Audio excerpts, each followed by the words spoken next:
সকলকে জানাই দীপাবলির অনেক অনেক শুভেচ্ছা। সামনেই তো ভাইফোঁটা, তো ভাইফোঁটায় এরকম একটা সিম্পল মিষ্টি তৈরি করে নিতে পারলে কেমন হয় বলুন তো। এরকম ছানার পায়েস আপনারা কিন্তু খুব সহজেই তৈরি করে নিতে পারেন বাড়িতে মাত্র 10 মিনিটে। ছানার পায়েস তৈরি করার জন্য আমি এখানে প্রথমে নিয়েছিলাম চিনি। এখানে আমি 100 গ্রাম চিনি কড়াইতে দিয়ে দিলাম, গরম কড়াইতে দিয়ে ক্যারামেল হতে দেবো চিনিটা।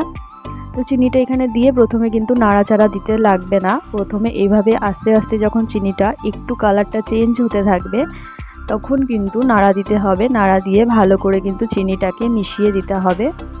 চিনিটা যখন সুন্দরভাবে ক্যারামেল তৈরি হয়ে যাবে তখন এখানটায় অ্যাড করতে হবে 250 ml দুধ। এখানে আমি 250 ml দুধ অ্যাড করে দিলাম। এখানে কিন্তু চিনিটার যে ক্যারামেলটা তৈরি হয়েছিল, ক্যারামেলটা এরকমভাবে জমে যাবে, এতে ভয় পাওয়ার কোনো ব্যাপার নেই। এটা আস্তে আস্তে কিন্তু গলে যাবে। তো যতক্ষণ ক্যারামেলটা গলছে ততক্ষণ আমি এখানটায় 100 গ্রাম পনির ভালো করে গ্রেট করে নিচ্ছি। আপনারা চাইলে এখানে ছানার ব্যবহারও করতে পারেন, কিন্তু ছানা তৈরি করতে একটু সময় লাগবে, তাই আমি এখানে 100 গ্রাম পনির গ্রেট করে নিচ্ছি। এবার ভালো করে দুধটাকে ফুটিয়ে নিচ্ছি। দুধটাকে ফুটিয়ে নেওয়ার পর এখানে আমি 2 চামচ গুঁড়ো দুধ ব্যবহার করছি।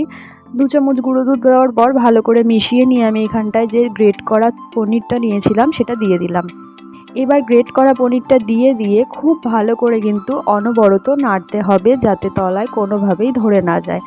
ঠিক এরকম যখন মাখা মাখা হয়ে আসবে তখন একটু এলাচ গুঁড়ো দিয়ে ফিনিশ করবেন।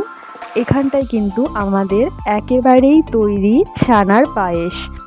খুব অল্প সময়ে খুব অল্প উপকরণ দিয়েই কিন্তু এই পায়েসটা তৈরি হয়ে যায়। বিশ্বাস করুন, ভাইফোঁটাতে কিন্তু এই মিষ্টিটা দিলে কিন্তু দারুণ হবে। তো এই ছিল ছানার পায়েস রেসিপি, একদম শর্টকাটে। যদি রেসিপিটা ভালো লাগে তাহলে অবশ্যই একটা লাইক করে দেবেন, চ্যানেলটিকে সাবস্ক্রাইব করে রাখবেন।